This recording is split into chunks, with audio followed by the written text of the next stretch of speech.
Aries, ang kailangan mong sabihin sa kasalukuyan ay hindi ka pani-paniwalang nakapagpapatibay at nagbibigay inspirasyon sa ibang tao. Sa pangkalahatan, ito ay magiging malinaw kapag nag-aalok ng apela sa isang tao na wala sa swerte. Ang sasabihin mo ay maaaring isang maluwag at dumaraan na komento. Ang ituturing mong mabuting praktikal na paghatol ay magbubunga ng emosyonal na tugon sa puso ng iba. Ito ay magbibigay sa kanila ng mas selen na pagtulak na kailangan nila upang akuin ang pananagutan para sa kanilang sarili. Gusto mong tulungan sila sa pagtakas sa kanal na kanilang kinaroroonan. Tinutulungan mo ang ibang tao ng higit pa sa iyong naiintindihan.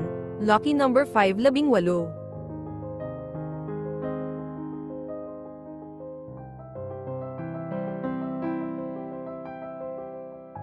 Taurus, ngayon, maaari kang makaranas ng mga sandali ng pagkakasabay kapag ang mga bagay ay tila ganap na nakahanay, na parang may sinasabi sa iyo ang universo, kapag ang lahat ay tila nakahanay ng eksakto tulad ng iyong inaasahan, o parang may nagbibigay ng mga palatandaan mula sa loob o labas, mangyaring bigyang pansin ang mga pagkakataong ito dahil kadalasan ay itinuturo nila ang daan patungo sa pagtupad sa iyong layunin o paglikha ng mga hindi inaasahang pagkakataon sa pananalapi na hindi mo naisip noon. Maging bukas ang isipan sa mga bagong posibilidad kahit na sa una ay tila malabo ang universo ay laging nagagawang sorpresahin tayo ng hindi inaasahan. Lucky number 10, 21.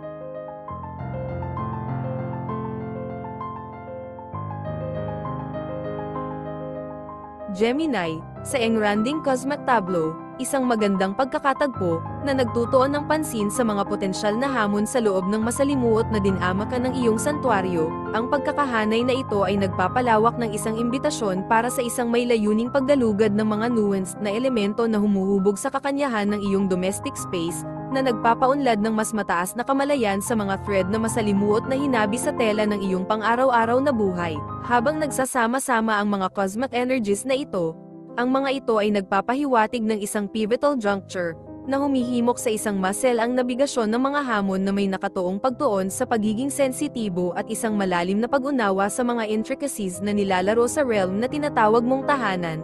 Lucky number 8, 15.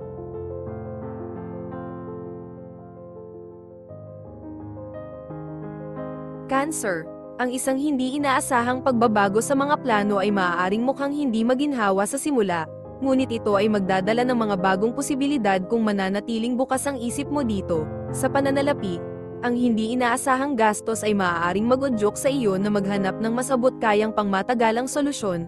Ang isang hindi malamang na pagpupulong ay maaaring magdulot ng isang hindi kapani-paniwalang bagay na lubos na nagbabago sa takbo ng iyong paglalakbay. Ang buhay ay tila laging naghahanap ng mga paraan upang baguhin ang ating mga landas kapag iniisip natin na ang lahat ng bagay ay maaaring maghatid sa iyo ng eksakto kung saan kailangan. Lucky number 10, 17.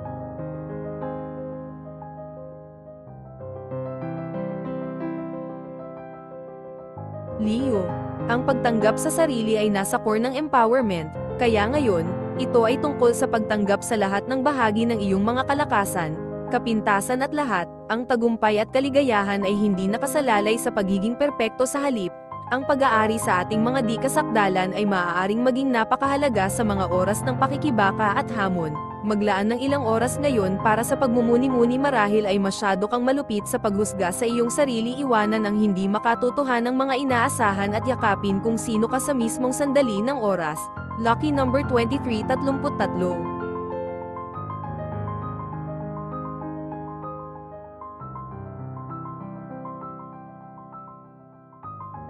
Virgo, ang pagtitiwala ay nasa pundasyon ng anumang matibay na relasyon, at ngayon, dapat itong gamitin upang pasiglahin o palalimin ang mga umiiral na, mula sa mga bagong pakikipagsosyo sa negosyo at pagkakaibigan.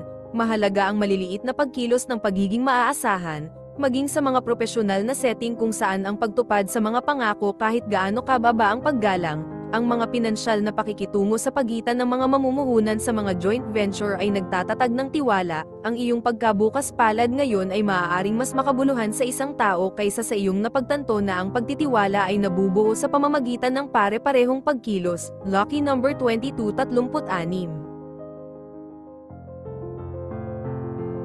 Libra, ngayon ay maaaring makita ka ng malalim sa mode ng pagsusuri. Labis na iniisip ang lahat mula sa mga pagpipilian sa tanghalian hanggang sa iyong 5 taong plano, ngunit sa isang lugar sa panahon ng mental spiral na iyon, makakarating ka sa isang mahalagang pagsasakatuparan. Marahil ang pagrepaso sa mga gawi sa paggastos ay maaaring matuklasan ang isang bagay na hindi mo napag-isipan dati, o ang isang hindi inaasahang pag-uusap ay maaaring magdulot ng kalinawan sa isang partikular na bagay. Ang buhay ay hindi dapat tungkol sa pagsisikap na planuhin ang bawat detalye ng tumpak, magtiwala sa proseso kahit na ang mga bagay ay mukhang magulo. Lucky number 721.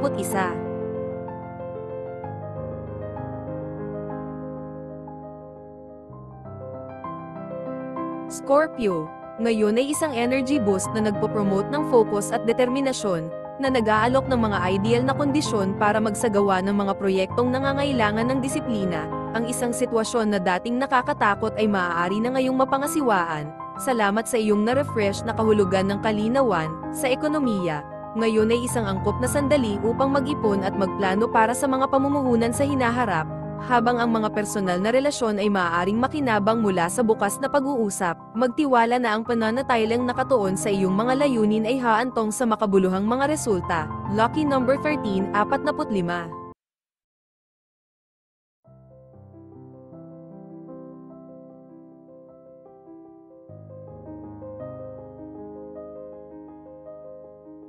Sagittarius. Gamitin ang kalinawan bilang pundasyon sa paggawa ng mga desisyon ngayon. Nilulutas mo man ang isang isyu o gumagawa ng mahalagang pagpili, ang pagkakaroon ng bukas at walang ulap na pag-iisip ay magbibigay daan sa iyong makita ng malinaw kung saan magpapatuloy. Maaaring buksan ng perspektibo ang iyong isip sa mga bagong solusyon sa pamamagitan ng pagbabago sa kung paano mo tinitingnan ang mga hamon kapwa propesyonal at personal. Ang pagtutok sa kalinawan habang tumatanggap ng magkakaibang pananaw ay nagbubukas ng mga pintuan ng pag-unlad at pag-unlad para sa lahat ng kinauukulan. Lucky number 32, 43.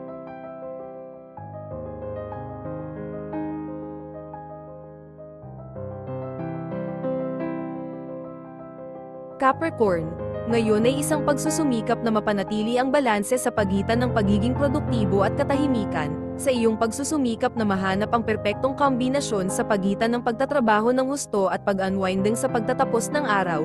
Ang pacing sa iyong sarili ay magbibigay daan para sa maximum na output sa halip na subukang harapin ang lahat ng sabay-sabay. Sa pananalapi, ang pagbabalanse ng pag-iimpok sa makatwirang paggastos ay mananatiling abot, kaya ang iyong mga layunin habang hindi nakakaramdam ng paghihigpit ng mga plano sa pagbabayad ng utang. Ang patuloy na pagsusumikap sa paglipas ng panahon ay nagtagumpay sa mga maikling pagsabog ng hindi napapanatiling enerhiya sa anumang balanse sa araw ay tungkol din sa pagpapanatili ng kagalingan. Lucky number 12, 32.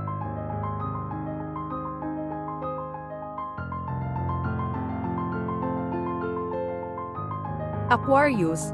Ngayon ay isang mahusay na pagkakataon upang balangkasin ang iyong karera at mga layunin sa buhay para bukas.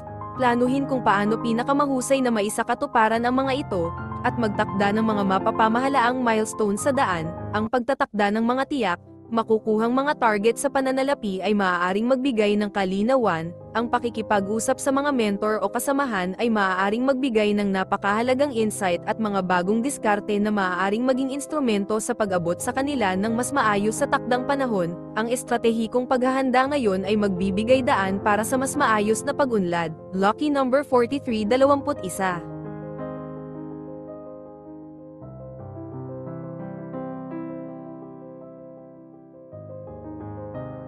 Pisces, ang pagtatatag ng mga ibinahaging layunin ay magpapatibay sa mga relasyon. Ang pag-align sa iba sa personal man o profesional na mga setting ay nangangailangan ng malinaw na komunikasyon at pag-unawa sa isa't isa, habang ang pagtatakda ng mga inaasahan ay tinitiyak na ang lahat ay gumagalaw sa isang direksyon ng sabay-sabay. Ang pinansyal na pagtalakay sa mga pangmatagalang plano sa mga kasosyo ay nagpapatibay ng tiwala at katatagan, kaya maglaan ng oras upang pag-usapan ang tungkol sa isang ibinahaging pananaw. Lucky number 21, 37.